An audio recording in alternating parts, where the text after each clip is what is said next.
ID, The Future, a podcast about evolution and intelligent design. Welcome to ID The Future. I'm your host, Andrew McDiarmid. Well, today I'm welcoming back to the show Dr. David Berlinski, the one and only, to continue discussing his book, Signs After Babel, available from Discovery Institute Press. Dr. Berlinski is a senior fellow at Discovery Institute's Center for Science and Culture. He received his PhD in philosophy from Princeton University. Dr. Berlinski has taught philosophy, mathematics, and English at such universities as Stanford, Rutgers, the City University of New York, and the Université de Paris. He is author of numerous books, including A Tour of the Calculus, The Advent of the Algorithm, Newton's Gift, and The Devil's Delusion. His latest, though, is called Signs After Babel. It's a collection of essays challenging the prevailing beliefs and pronouncements of contemporary science with his unique blend of deep learning, close reasoning, and sharp wit. In it, he reflects on everything from Newton, Einstein, and Gödel to catastrophe theory, information theory, and the state of modern Darwinism. Michael Denton, biochemist and author of Evolution, A Theory in Crisis, calls Signs After Babel mandatory reading for anyone interested in a critical assessment of much current scientific thinking. No other recent publication comes close. High praise. David, welcome back to ID The Future. Thank you so much. It's a pleasure to be back.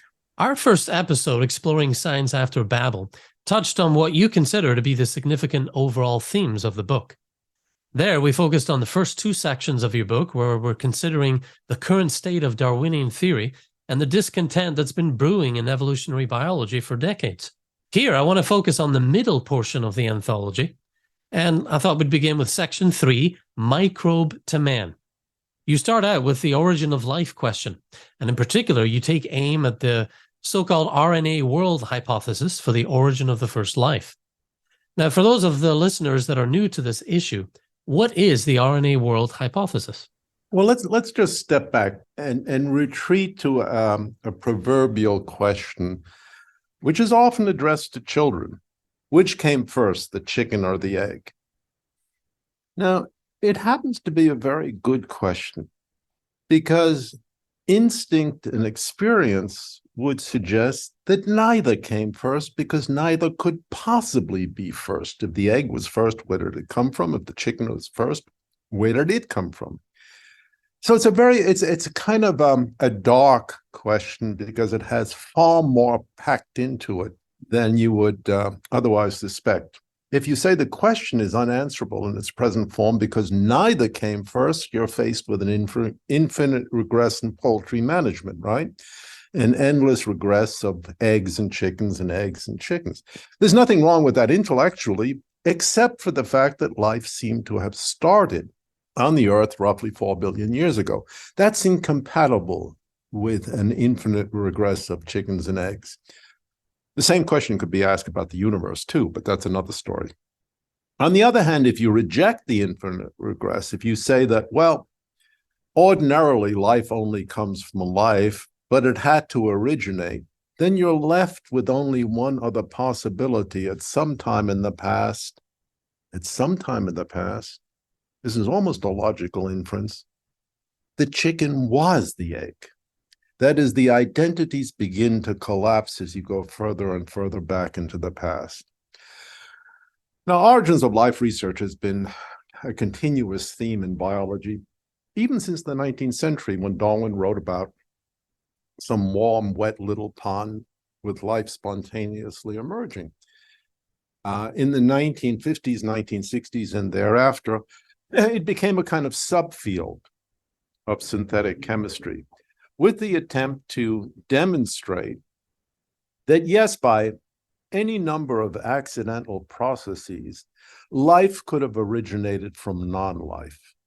Now, obviously, if life originated from non-life, at some point directly thereafter, we're at the stage where the chicken and the egg are one. That is, some fundamental beginning point cannot be fragmented into species as we know it. The primordial element of life has to somehow embody different properties that are now quite distinct. In the modern cell, for example, there are the informational macromolecules, large molecules like DNA and RNA, and there are proteins, which are long chains of amino acids. The informational molecules, the macromolecules, give the instructions, the proteins execute the instructions, but the proteins execute the instructions from information they get from the macromolecules. One depends on the other. You can call the first the chicken, the second the egg, but you have a chicken and egg problem to begin with in the modern cell. It's simply reproduced on the level of the cell itself. This, of course, is enormously vexing for origins of life scenarios. Rather than supposing that something like the modern cell could possibly have emerged from the primordial ooze, very, very sincere, hardworking chemists conjectured that there had to be an earlier stage favoring something. Well, it couldn't be the proteins because they were constructed according to the information in the macromolecules. And it couldn't be DNA for a variety of reasons because it was not quite supple and flexible enough to be the start. Therefore, it had to be RNA, the intermediate between DNA, the library, and the proteins, the servants of the library. Thus was formed the RNA hypothesis. Now, the great problem with the RNA hypothesis is that RNA is a macromolecule, but as a macromolecule, it does nothing. It just sits there, looks blankly. It lacks all enzymatic function. It doesn't do anything except exist, like the lilies of the field.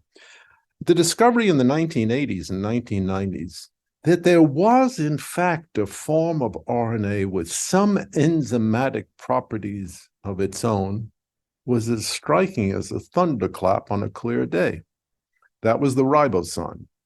It was RNA, that is, was loaded with information, but it was a ribozyme, not a ribonucleic acid in a classical sense, and it could execute certain enzymatic functions. At that point, origins of life researchers were completely convinced that they discovered the point where the chicken and the egg had become one. It was in the ribozyme.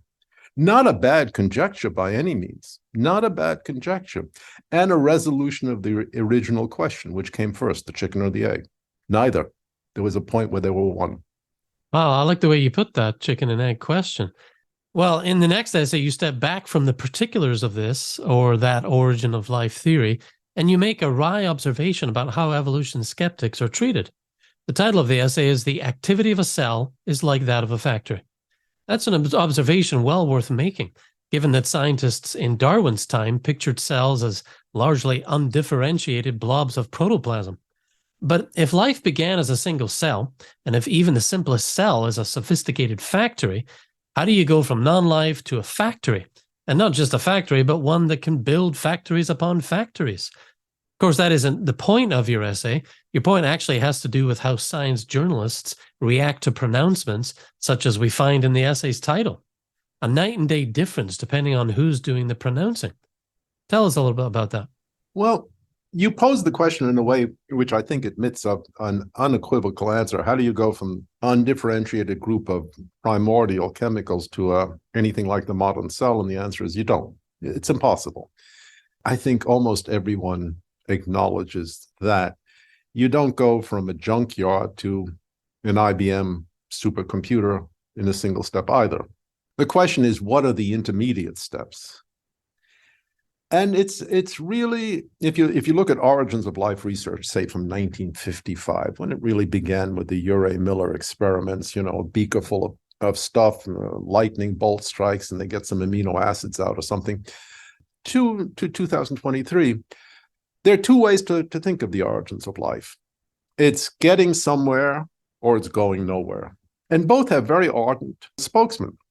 Jim Tour, who's an outstanding synthetic chemist, is the foremost defender of the thesis it's going nowhere. It's getting nowhere. Because he sees insuperable chemical obstacles to any kind of origin of life scenario. Any kind of accessible origin of life scenario is completely open to the possibility it may occur in the future. Scientific breakthrough may occur in the future. On the other hand, the leading figures, who do include some outstanding chemists like John Sutherland, magnificent synthetic chemist, Sostak is excellent. All sorts of shrewd, smart people are involved in the field will say, well, we haven't reached a complete explanation of the origins of life, but we've made a lot of progress. We've shown a lot of proof of concepts, how synthetic pathways could be formed. And it's quite true, they've only been formed under laboratory conditions, but the next step is to show that they could be formed under prebiotic conditions. So you have this very interesting dichotomy. It runs straight through commentary about the origins of life. On the one hand, the media largely, and that includes the scientific journal Science and Nature, are very partial to the thesis that origins of life research is going somewhere. Of course they are. Nobody likes a negative assessment. Nobody wants to publish an article in Science, or would publish an article in Science saying origins of life is getting nowhere. Absolutely dead end. On the other hand, there's been a steady thesaurus of discontent about this propaganda apparatus. Jim Torr is not the only one. It goes back. For example, Bob Shapiro in the 1980s, a very, very good biochemist at NYU, a friend of mine, published an outstanding book where he says, you guys are just not getting the point. You're cooking up something in the laboratory that may work, but could not have worked under prebiotic conditions because you guys weren't there supervising the laboratory reactions. And without laboratory supervision, this experiment or these experiments goes nowhere. So you have a very interesting example of a richly funded field with outstanding people participating in it, who come to diametrically opposed conclusions and who have partisans, some in the media and some in the academic world. Remember, the title of my book is Science After Babel. This is a form of Babel. What somebody who has no understanding of synthetic chemistry, no interest in origins of life research will conclude is pretty much, I think, based on the propaganda apparatus in place, and that will lead him to the supposition they've got it almost all figured out now. And speaking of figured out, I do like your essay on Nick Matsky and some of the scientific hubris he puts on display. You also take on Harvard paleontologist Stephen Jay Gould and the notion that there isn't that much separating humans from chimps. As far as Gould, what was the argument of Gould's that you took exception to, and how do you push back? Well, Gould was a very sympathetic figure. He wrote a great many interesting essays, and I have no way of knowing this, but I suspect that he was a lot more iconoclastic and skeptical about orthodox positions in biology than he ever let on. He certainly felt that the orthodox position in biology and psychology and sociology, human affairs in general, is that there is no qualitative distinction between, I'm almost quoting, us and the chimpanzees, only a difference of degree and not kind. And I think that phrase should be attended to carefully, a difference in degree but not kind. And I think that's just utterly ridiculous. I thought so when I wrote that. I still think so right now. I mean, just look around and you don't see the chimpanzees building skyscrapers, elaborate cities, and energy infrastructures, organizing their societies in certain ways. And you certainly don't see chimpanzee footprint on the moon. That's something completely beyond them. This is not a difference in degree. It's not as if the chimpanzees had gotten halfway to the moon and fell. It's simply beyond them, as other things may and certainly are simply beyond us. So I think this is a fundamental mistake, and I think the idea of continuity between ourselves and our animal ancestors is fundamentally mistaken. There is certainly a coordination of sort. We are part of the animal kingdom. There's no point in denying that. We have animal bodies, animal digestions, animal visual systems, and the rest of it. But in some way that we find very, very difficult to make clear. We are really an outlier in the animal kingdom, very far apart from everything else. I mean, the distance between us and the chimpanzees, Noam Chomsky once remarked, is much greater than the distance between the chimpanzees and the flowers, the last common ancestor in the flowering plants. It's an enormous distance in every single respect. I mean, don't forget, the chimpanzees don't talk, they can't count, they don't cook. They know nothing about music. They know nothing about the organization of society. When they get together, they fight. That's it. We certainly, and I shouldn't deny this, looking into the eyes of any of the primates, we recognize something. Of course we do. Of course we do. You look in the eyes of a fish, you don't see anything except, would butter sauce be good on you? But looking in the eyes of a gorilla or chimpanzee or any other primate, or a dog for that matter, there's a point of recognition, a flash of recognition. But that doesn't mean the differences are only differences of degree. They're not differences of degree. They're fundamental differences. And it's intellectually poor, hygienically, to deny it. It's right there in your face. Huh, that's beautiful. Well, the next section of the book is titled Past, Present, and Future. A passage from the second essay inspired the book's title, actually. In The Ineffable Higgs, you again bring us back to that metaphor for modern science as a Tower of Babel when describing physics in the 20th century. That the thing is incoherent, you point out, everyone can see. What is rarely noticed is that it remains standing. Next, I want to talk about Section 4's first essay, A Natural History of Curiosity. It explores a period in medieval Islamic astronomy when the Islamic world seemed almost on the brink of the scientific revolution, beating the West to the punch. But then, well, I don't want to spoil the story. In your essay, you take up the story in the 1400s with the Mongol king and astronomer Muhammad Taragay Ulubeg. He promoted through investigation and worthiness of the scientific venture a sort of new respect for science as its own field. Now, something scientific, or at least proto-scientific, was happening here. Tell us about it. Well, just let me step back for 1 second. There are three examples in which I think historians of science can say, look, it could have happened there, but it didn't. And that's an interesting question. One was ancient Greece. You look at the ancient Greek mathematicians, or the classical Greek mathematicians, people like Euclid or Archimedes. You look at Aristotle, you look at Plato, you look at the incredible creativity of that culture. And you look at some of their technological inventions, which were apparently far more advanced than we imagine today. You know, they dug up something that looks really like a computer from the 4th century BC. It really looks like a computer and seems to have been able to predict eclipses and rotations of the heavens. Who knows what it was really used for, but it was incredibly sophisticated. The question naturally arises, how come they didn't take the next step? It was right there under their nose, right there under their nose.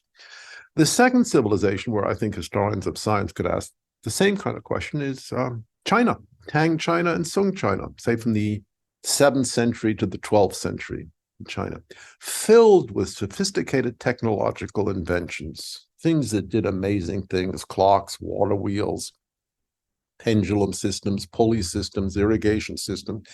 There are 7 volumes by Joseph Needham, Science and Technology in China, which discusses this in elaborate detail. And yet they just didn't take the next step. Why not?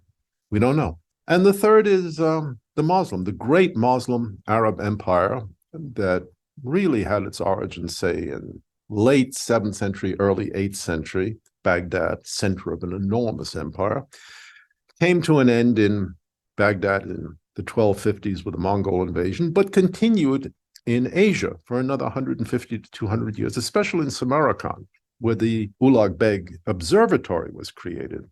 It's completely in ruins now, but it was ostensibly a magnificent astronomical observatory.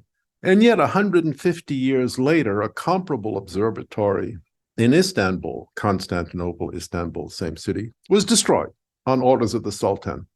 And the impulse, the scientific impulse, which was achingly close to being completed, as it was completed in Europe in the 16th and 17th century, it came to an end.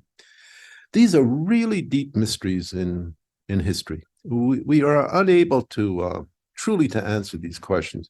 There are all sorts of answers that have been given. Well, the Greeks didn't develop science because they had a lot of slaves to do manual labor. The Romans were engineering geniuses, but they didn't need to automate anything because it was much cheaper to use slave labor. Well, there is some truth to that, but my own view is there's some intellectual spark which seems to be largely random in history, which occurs very infrequently, which just happened to occur in Europe in the 17th century and no other place in all of human history, which is very remarkable. It is indeed intriguing. And you know, David, you and I are both poets, and I appreciate the way you conclude the essays in this section. You actually quote some poetry. It's a chronicle written in 1581 by the Persian author Mansur Shirazi, describing that reign you talked about, the reign of Sultan Murad III. Among other things, it recounts the creation and destruction of the Royal Istanbul Observatory. And at one point, the poem appears to directly address people of science, saying this: "What hope, then, can you have of uncovering these matters, that you make diversions from the surface of the earth and indulge in celestial affairs? Come, let us get away from this egotism and wrangling, for the old decrepit world is monstrously tricky and deceptive. Beware of her, for she may put our affairs in confusion." Now, you make the point that as the enchantment of scientific pursuit died out here, it was coming alive in Denmark with the observatory of Tycho Brahe, whose data was the basis for Kepler's laws of planetary motion. And of course, Kepler's work laid the groundwork for Isaac Newton. And then we're off to the races. So it's really interesting, as you say, that it didn't continue here, but it's connected. It is connected, and the intriguing historical fact is we're not able to see the connection in solid empirical terms. For example, to ask whether could Copernicus possibly have known anything about Ulugh Beg's observatory? If Copernicus didn't happen to read Arabic, there was no route of transmission for documents to go from Samarkand to Poland. There are all sorts of completely empirical connections. But this is almost a reason to form a belief in an idealistic view of history, where ideas influence one another by a process we simply don't understand. The idea in one place, somehow or other, as Berkeley said, only ideas influence ideas, occurred at another place without any kind of intermediate physical medium, pure action at a distance. Intellectual history is a lot like that. Intellectual history is the last place where we really, really are confronted with action at a distance. It's quite remarkable. Ideas have a kind of vivacity, a mysterious kind of causal power, which leaps over time and space. I don't know how. Our mutual friend, Dr. Stephen Meyer, goes into the Judeo-Christian roots and ideas that continue to inspire the roots of modern science. And in fact, you dedicate your book to Dr. Meyer. I know you two are good friends. Oh, yeah, we're old friends. Well, David, thank you so much for taking the time to unpack your new book, Science After Babel, with us. It's amazing stuff, and I hope we can talk about it again in the near future. Okay, sounds good. Let's count on it. Listeners, check out more endorsements of the book and order a copy at scienceafterbabel.com. That's scienceafterbabel.com. And if you missed my previous discussion with David exploring sections 1 and 2 of the book, be sure to go back and tune in. For ID the Future, I'm Andrew McDiarmid.